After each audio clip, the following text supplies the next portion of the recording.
Ken, mga kapitila. Wala talaga siya. Hindi, letters at saka numbers yung nandun. Kaso lang, hindi talaga siya. Yung nire-request na letters ni Alex, wala talaga siya. Yun sa isa ko eh. Habang nag-upload ako kanina ng unang video ko. Yun sa isa ko wala. Hindi makukompleto yung request niya na letters dun sa nuggets. Pinicturan ko, baka di maniwala eh. Sinend ko sa kanya.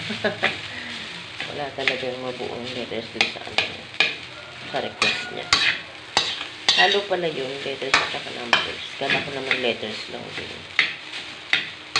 So, nasa tangan na. Ito na kasing kanin. Kaya nagbabasa ko ng sinaing. 2 baso na lang. Kahapon kasi. Kalahating baso. Nagbabawas na ako yung sa kanin. Sa rice. Kaya lang naman ako nakaparami ng rice.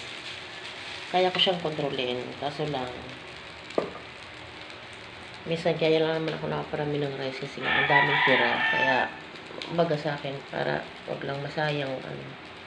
Kaya, napapaano ko sa rice, napapadami ako. Pero kung tutuusin, dati nagawa ko na yun na talagang ang payat ko, walang rice. Ang rice ko noon ay tanghali lang. Para bang maano lang yung masusting lang yung hindi ako manghinga. Kaya ako nag-rice dati na tanghali.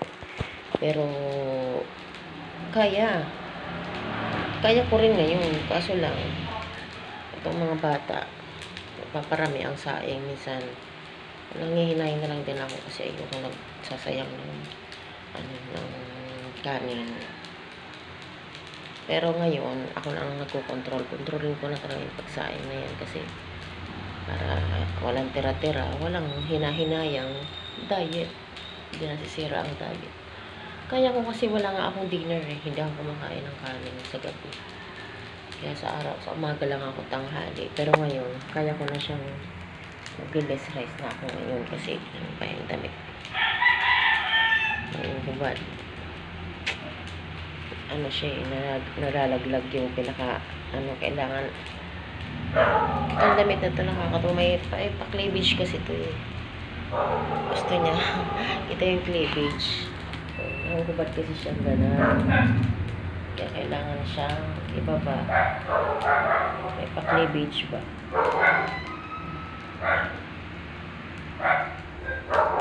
Maganda ito mga baby love kasi maginhawa siya. Pantulog lang talaga ito. Hindi ko ito nilalabas. Ilabas ko man ito. Tinatakpan ko siya ng jacket kasi para hindi tayo magastos sa labas. Yan ay mga malengke. Yan, jaketan ko. Hindi siya kita. Tsaka malamig ngayon. Kaya kailangan nakatakip. Ating katsuman. Naka-ready na ang aking mga jacket dito. Jacket.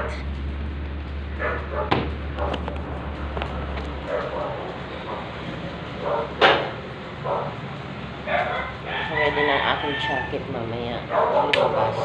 Magtatakip ako. Tsaka mahaba naman siya kahit i-drive ko pa ito eh. Hindi ako masisilipan kasi ang haba niya. Long dress. Ang ganda nito na nabili ko siya sa Centro Mall. Gandahan lang ako kasi para siyang pantulog. Sarap siya sa katawan. Malamig. Kaya nagustuhan ko. Minsan ako mag-dress, mga kabibilang. Dito lang ako nagde-dress. Napag-dress nga lang ako ng kaibigan ko nung nag-sleep over ako sa kanila. Kasi nga, trip lang din niya na mag-dress daw kami tablo. Dress kami. Live kami, kanta-kanta, yun, nakadress kami 3. Trip lang din niya kasi nga, siya naman yung tipo ng tao na na hindi siya nagbabra kasi wala naman siya gaano dibdib. Pero sabi nga nilang dalawa, yung mga friend ko, hi Bian, hi Car. Ako naman daw pinagpala. Hindi naman sa ganun. Sila may mga angking ganda rin sila na wala ako. Katulad na si Vivian, ang ganda ng balat nun. Ito din si Car, ganun din, ang flawless ng balat nun, napakakinis ng legs nun. Ito namang isa, Pakinis mo ng shoulder nun. Pag ginanon mo, ay talaga nga naman. Ma-attract ka talaga sa kanya. Kay Vivian naman. Kaya, baga, kanya-kanyang ano lang din. Kanya-kanyang ganda lang din. Ako, yun, yung nagustuhan nila sa akin. May pa-cleavage daw ako. Cleavage lang naman yun. At saka, hindi naman nakahubad. May pa-cleavage yung nga, pero hindi ka naman nakahubad. Kaya sa mga sensitibo dyan, wala akong pakaalam sa inyo. Kung may cleavage kayo, pakita nyo rin. Diba? Kanya-kanya lang naman yun eh. Mga artista nga, halos mga nakabra na eh. Nasa stage, ako ibabash nyo, putya may bra ako, may damit ako. May pa-cleavage lang ako. Kasi meron naman akong ipapakita. Diba? Kanya-kanya lang naman yun eh. Wala akong pakalam sa mga hilig-hilig mag-bash-bash dyan ng kita ng kaluluwa. Pakita nyo rin yung gusto nyo. Diba? Kung may katawan lang din naman kayo. Kung ako nga lang sexy, bakit?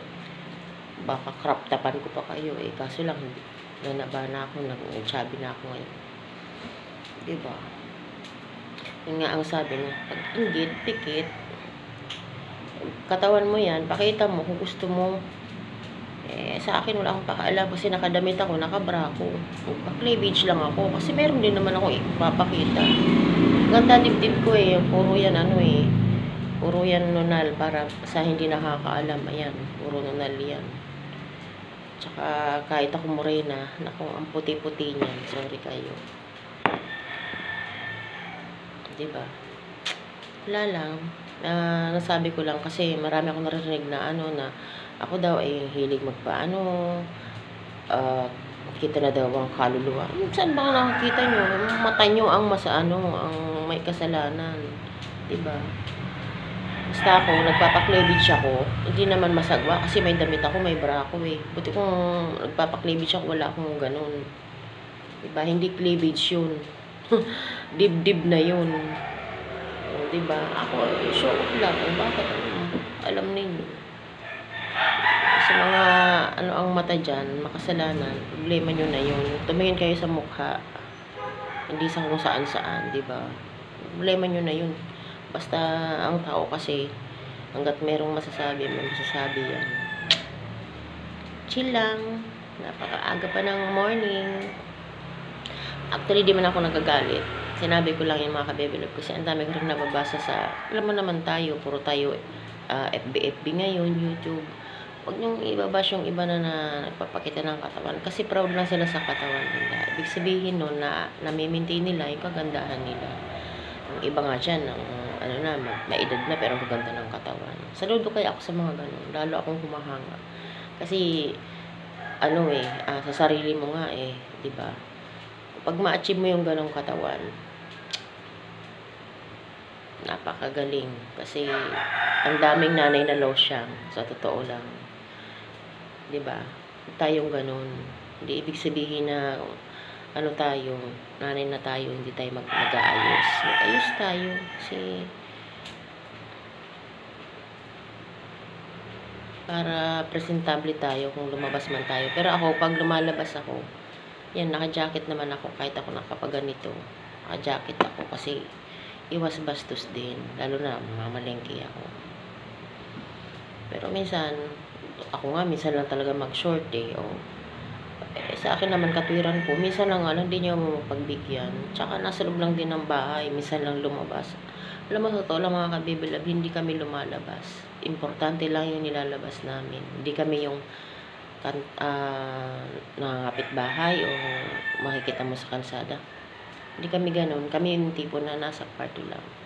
Sa bahay lang. Kasi malaki naman yung namin, galawan namin dito. Dito lang kami sa loob. Hindi kami naglalabas dyan. Kasi ayaw namin ng kahit mga chismis. Ayaw namin. Walang magandang ikakaano sa buhay namin yun. Productive tayo sa araw-araw dito sa loob ng bahay. Lalo ba, bababa na naman yan si Alex. Nagmeron na kasi kanin na yun. Mababa kasi yan lang siyang makain. Kaya binibilisan ko minsan ng kilos ko. Kasi alas 4 kitin na yun. Ang una pa yan sa akin gumising. Kahit late na tulog yan. Kaya yung batang yan, pag dumadating gusto ko natutulog siya kasi para meron siyang energy.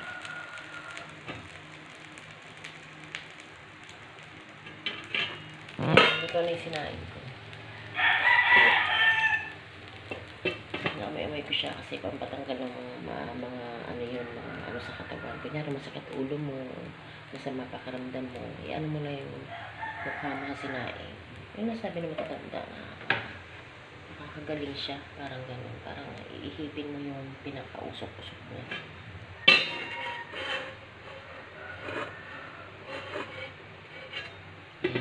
Ganyan kasi sa probinsya, mga ganyan naman natanda. Wala namang masama tayo mag-ano. Ano mga kabibilat mamaya ulit. Puro na naman ang cellphone ko. Mag-upload tayo. Bye-bye. Have a nice day.